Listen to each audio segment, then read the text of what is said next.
नमस्ते दोस्तों, मेरा नाम है विक्रम और आज के इस वीडियो में हम लोग चर्चा करने वाले हैं कि क्या सिल्वर के प्राइसेस और बढ़ सकते हैं और अगर बढ़ सकते हैं तो कितने बढ़ सकते हैं और कितने टाइम में बढ़ सकते हैं। क्योंकि दोस्तों कल मैंने आप लोगों को एक वीडियो बना के बताया था कि आप लोगों को क्या बाई करना अभी की डेट में बेस्ट है और किस तरीके से जो है आप सिल्वर बाई कर सकते हो। तो इस वीडियो में हम लोग समझ लेते हैं कि सिल्वर के प्राइसेस क्यों बढ़ सकते हैं और उसके पीछे के क्या कारण है और कितने बढ़ सकते हैं। तो देखिए दोस्तों, सबसे पहले जो मैंने यहाँ पे टॉपिक लिया हुआ है वो लिया हुआ है प्राइस हिस्ट्री का। तो दोस्तों अगर आप लोग देखेंगे कि पिछले 10 सालों में सिल्वर के प्राइसेस जो है कुछ उतने बड़े नहीं है जैसे उसके 10 साल पहले बड़े थे। जैसे फॉर एग्जांपल साल 2012 में सिल्वर के प्राइसेस जो थे वो 55-60 हजार रुपए पर केजी थे और आज भी अगर हम लोग देखते हैं तो सिल्वर के प्राइसेस जो है साल 2023 आने वाला है और सिल्वर के प्राइसेस अभी जस के तस बने हुए हैं। 55 हजार रुपए से लेके 60 हजार रुपए पर केजी तक जो है सिल्वर के प्राइसेस बने हुए हैं। लेकिन दोस्तों अब बात कर लेते हैं हम लोग डिमांड के बारे में। तो देखिए दोस्तों, डिमांड की बात अगर हम लोग करें तो एक चीज आप नोटिस करेंगे कि अभी जो है एनर्जी की डिमांड बहुत बढ़ गई है और आप लोगों ने एक चीज का फोकस भी गवर्नमेंट का देखा होगा, जैसे हमारा इंडियन गवर्नमेंट का ही फोकस देखा होगा कि वो लोग जो है सोलर पैनल के ऊपर ज्यादा जो है डिपेंड होने की कोशिश कर रहे हैं, यानी कि ग्रीन एनर्जी की तरफ जाने की ज्यादा कोशिश कर रहे हैं। और अगर हम लोग सोलर पैनल की बात करते हैं तो उसमें सबसे ज्यादा जो यूज होता है वो यूज होता है सिल्वर का। सिल्वर की उसमें बहुत जरूरत होती है।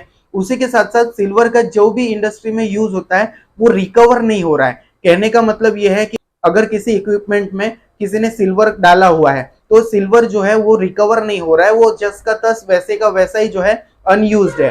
सो दैट्स वाई जो है सिल्वर की डिमांड जो है और बढ़ सकती है। साथ ही साथ हम लोगों ने देखा है कि रशिया और यूक्रेन वॉर की वजह से जो है जो यूरोपियन कंट्रीज है उनको भी गैस की वगैरह की सप्लाई प्रॉपर नहीं हो पा रही है। तो ज्यादातर जो देश है वो ग्रीन एनर्जी की तरफ जाना चाहेंगे और इसके लिए जो है सिल्वर की डिमांड और बढ़ेगी और इंडस्ट्रियल भी डिमांड सिल्वर की और बढ़ने की ज्यादा आशंका है। और साथ ही साथ इंडिया की जो इकोनॉमी है वो जिस तरीके से ग्रो कर रही है तो हमारी इकोनॉमी जो है मैन्युफैक्चरिंग इकोनॉमी बनने की तरफ अग्रसर है। तो इसके लिए जब भी मैन्युफैक्चरिंग इकोनॉमी की बात होती है तो उसमें सिल्वर की जरूरत बहुत पड़ती है, क्योंकि सिल्वर एक इलेक्ट्रिसिटी का गुड कंडक्टर माना जाता है और उसका जो है यूज इलेक्ट्रॉनिक्स में या फिर थर्मल एनर्जी में बहुत ज्यादा होता है। तो उसकी डिमांड जो है आगे चल के बहुत बढ़ने की आशंका है। अब दोस्तों अगर हम लोग बात करें गोल्ड वर्सेस सिल्वर रेशियो की, तो गोल्ड और सिल्वर का एक रेशियो होता है, इसके बारे में हम लोग फिर कभी चर्चा करेंगे। लेकिन गोल्ड वर्सेस सिल्वर रेशियो को अगर देखा जाए तो सिल्वर की जो है डिमांड अभी ज्यादा देखी जा रही है। देखा यह जा रहा है कि सिल्वर के प्राइसेस जो है गोल्ड के मुकाबले ज्यादा बढ़ेंगे या इंक्रीज होंगे। अगर गोल्ड के प्राइसेस अगले 5 सालों में 19% बढ़ेंगे तो वही ये आशंका है कि सिल्वर के प्राइसेस अगले 5 सालों में 46% तक बढ़ेंगे। मतलब अगर आप लोगों ने 100 रुपए अगर उसमें डाले हैं सिल्वर में तो अगले 5 सालों में वो आपके पैसे 146 रुपए हो जाएंगे।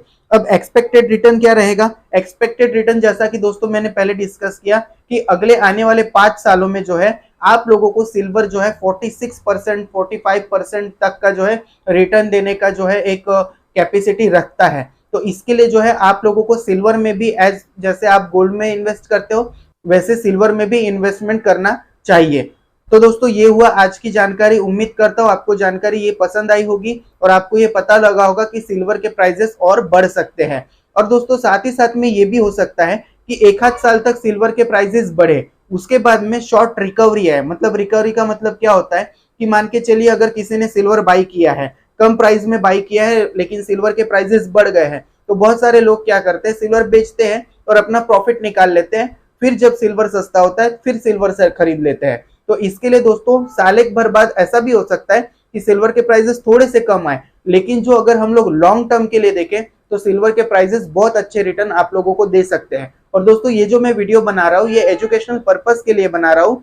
मैं आप लोगों को किसी भी ट्रेडिंग वगैरह की सलाह नहीं दे रहा हूँ और जो भी चीज मैं बता रहा हूँ वो फिजिकल फॉर्म के बारे में बता रहा हूँ। तो अगर आप लोग कुछ भी इन्वेस्टमेंट करना चाहते हैं तो आप अपने फाइनेंशियल एडवाइजर की मदद से ही जो है इन्वेस्टमेंट करें, ये मैं आप लोगों को कहना चाहता हूँ। तो उम्मीद करता हूँ ये जानकारी आपको पसंद आई होगी। जानकारी अगर पसंद आई हो तो दोस्तों के साथ जरूर शेयर करें। चैनल पे नए हैं तो चैनल को जरूर सब्सक्राइब करें। आज के लिए बस इतना ही। Thank you.